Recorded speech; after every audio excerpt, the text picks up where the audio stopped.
Hi everyone, so today I'm doing an unboxing of the Ruin of Thandar, I can say it, campaign deck for Hero Realms. Now, in order to play this, you will need the original Hero Realms game, and also, I think I've got inside here, yeah, one or more of these, which are the character packs. There are several of these. There's a fighter, wizard, cleric, thief. I think that's it. Maybe there's some more.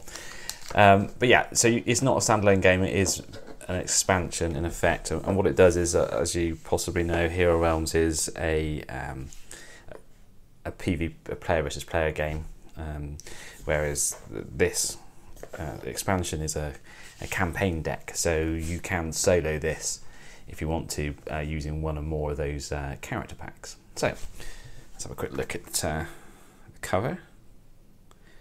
The thing about Hero Realms is the art is it's very nice. I really like the art style. And there we go.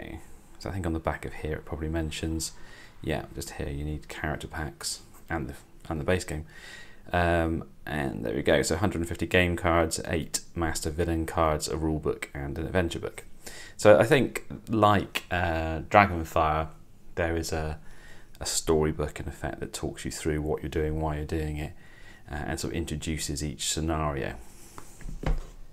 So let's see if I've got any nails to get into this. Just about.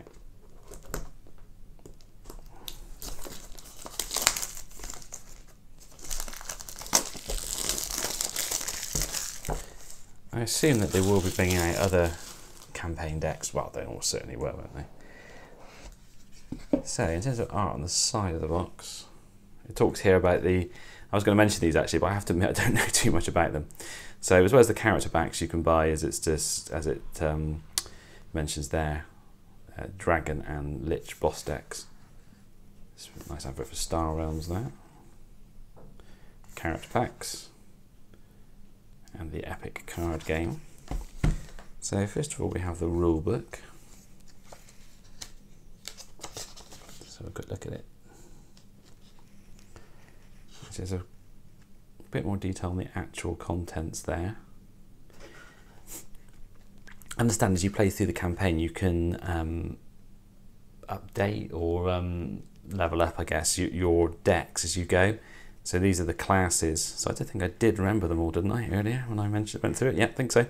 So these are the classes, so you can have items, obviously I assume what treasure's going to be, and also skills and abilities, etc. In terms of, there's a breakdown of a master card. It's quite a long rule book actually. It's only obviously quite small pages, but there's one. Okay, so it looks to me as if possibly by the time we're getting to 19 we might have had the main rules, because then we've got adjusting difficulty, alternate game modes, and what the treasure cards are. Yeah, so it's not exactly all rules, I don't think, it's just sort of clarification.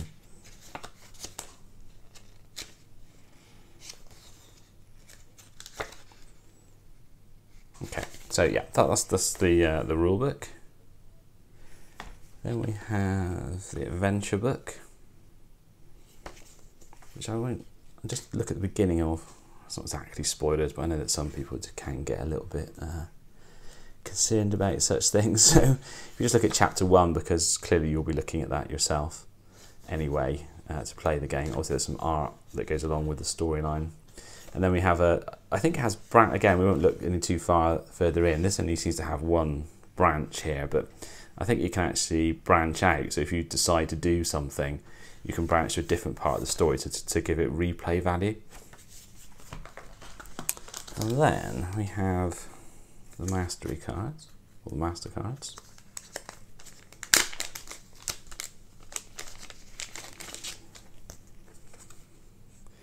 So these have two sides. The art appears to be the same, but what's happening here is the they level up through the encounter. So what I understand is that within they have their own deck, each card, and then when you pull out 3, in this case at least 3 cards, which are called mastery cards, it flips it over. then it becomes slightly more difficult to play against.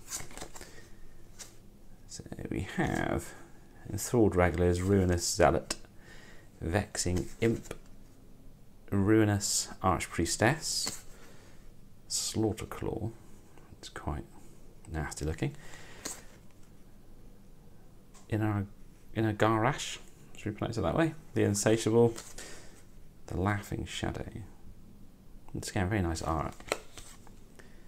And Karakan, Flesh of Iron, who looks quite difficult to defeat, let's be honest.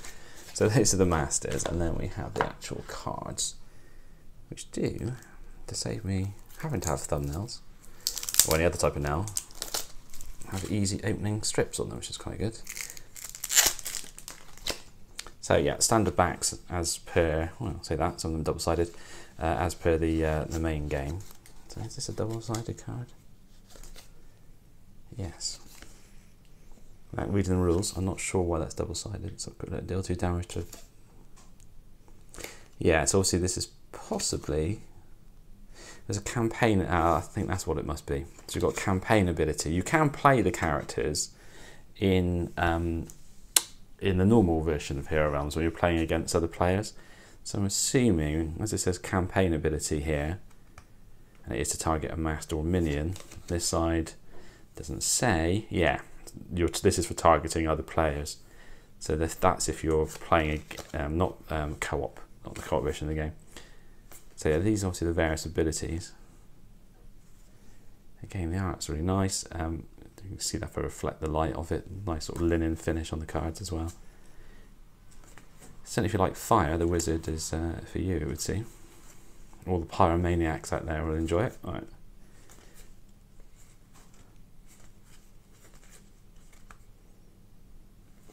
This is the fighter, I believe. Yeah, it says at the top, in fact. So again, these are double-sided, but it's the same art on each side, just the ability that's going to be different.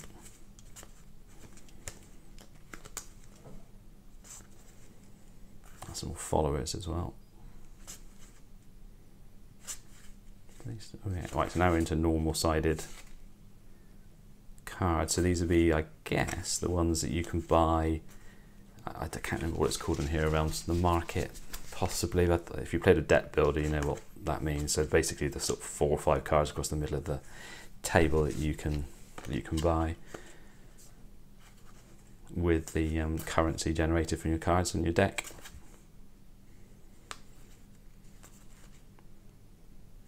Yeah, so these are, yeah, so these are the items. I'm not sure how you get these, possibly when you level up. So there's a ranger item. As you can see that, actually when you were looking at it, possibly you noticed it before me anyway, but some of them, that for instance particularly looks like a thief. That's what I thought when I saw it. It looks like it'd be ideal for a thief, or maybe a ranger, I guess. What's that one? So that's wizard. And these are clearly monsters, or whatever you want to call them, enemies anyway. Minions is a technical name for them. Again, nice cool art.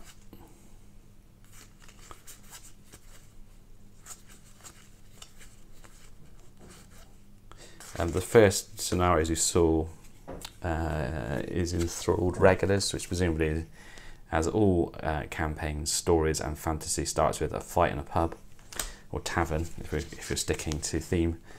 So that's why you've got these types of, like Charging Drunk, for example, and broken tables and chairs. No doubt the City Watch turn up as well. That's also fairly de rigueur for these types of fantasy settings. So Ruinous must be, oh no, it's not Ruinous, sorry, is it? No, I've looked at it. It's Ruinos.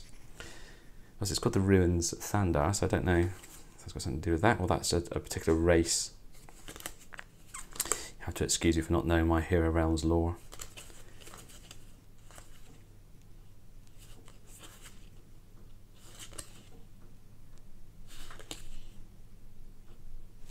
That's the first deck, and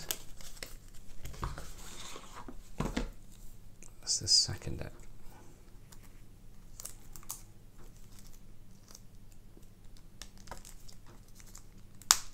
This is my own fault for saying it was an easy strip. There we go. Again, these are, oh, hang on, these are also double-sided, so they were going back to campaign and normal abilities again for the fighter in this case.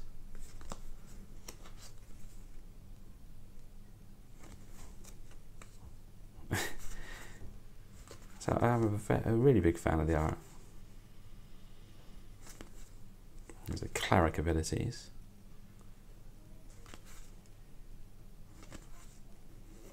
Personally, as you saw, I only have a ranger currently. I've got a fighter deck on the way. Doing a very small amount of research on Board Game Geek. They seem to be a couple of the most popular in terms of ease of use and how useful they are. But the cleric does attract me. But I want to play it through first to see how much you need healing. Again, to be honest, in games, I very often just want to sort of batter the opposition into submission before I get injured, rather than worrying about healers. But we'll see whether that's a viable strategy in this game. So, Thief. The Thief didn't get a lot of love, by the way. I quite like Thieves and DPS style characters normally. That's why I've got a Ranger, I guess, in a way. But that was the least popular character. So we're into normal cards again now. I say that, and then we go straight into some more abilities.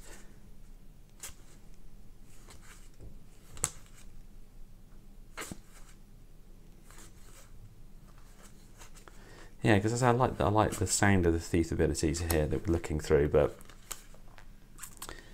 possibly not that useful. But I guess if you've not played the other characters, you may not notice. So it's just one of those things, isn't it, really? And also personal play style and opinion, I guess. Here's some of the Ranger abilities. Obviously, more of a long-range character, I guess, as the name suggests. And these are all the sort of things you'd be familiar with if you played any kind of Ranger in an RPG or MMO. Triple shot, particularly, is a very common one.